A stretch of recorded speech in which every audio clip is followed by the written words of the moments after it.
મનપા દ્વારા મહિલાઓ યુવતીઓ માટે નવતર પ્રયોગ કરવામાં આવી રહ્યા છે। આજથી મહિલાઓ માટે ખાસ પિંક બસ શરૂ કરાઈ છે।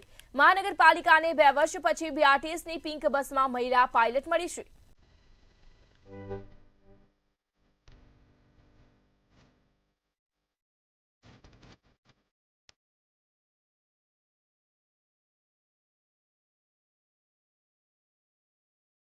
સુરત મહાનગરપાલિકાને 2 વર્ષ પછી બીઆરટીએસની પિંક બસમાં મહિલા પાયલટ મળી છે।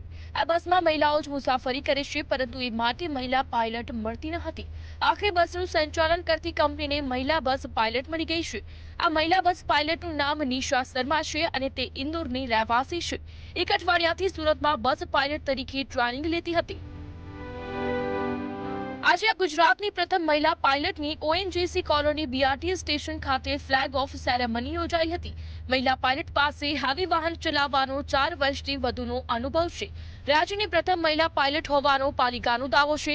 સુરત મહાનગરપાલિકા દ્વારા શહેરમાં મહિલા ઉત્થાન અને સ્વરોજગાર માટે આગળ વધે તે ઉદ્દેશ્યથી પિંક ઓટોનો પ્રારંભ કરાયો હતો।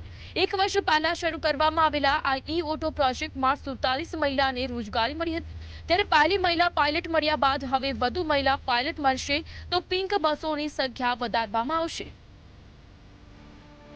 શહેરમાં માસ ટ્રાન્સપોર્ટેશન પર મનપા દ્વારા વિશેષ ધ્યાન કેન્દ્રિત કરાયું છે, જેમાં ખાસ કરીને પ્રદૂષણ અટકાવવા માટે શહેરના તમામ બીઆરટીએસ રૂટ પર ઈ બસો દોડાવવામાં આવી રહી છે। આ સ્થિતિ વચ્ચે હવે શહેરની મહિલાઓ યુવતીઓ માટે પણ મનપા દ્વારા નવતર પ્રયોગ હાથ ધરાશે। આજથી ગુજરાતની પહેલી પિંક બીઆરટીએસ બસ શહેરના રસ્તા ઉપર દોડતી નજરે પડી હતી, જેમાં મહિલા ચાલકની સાથે સાથે મહિલા કંડક્ટરનો પણ સમાવેશ કરાશે। રાબિયા સાલે, મંતવ્ય ન્યૂઝ, સુરત।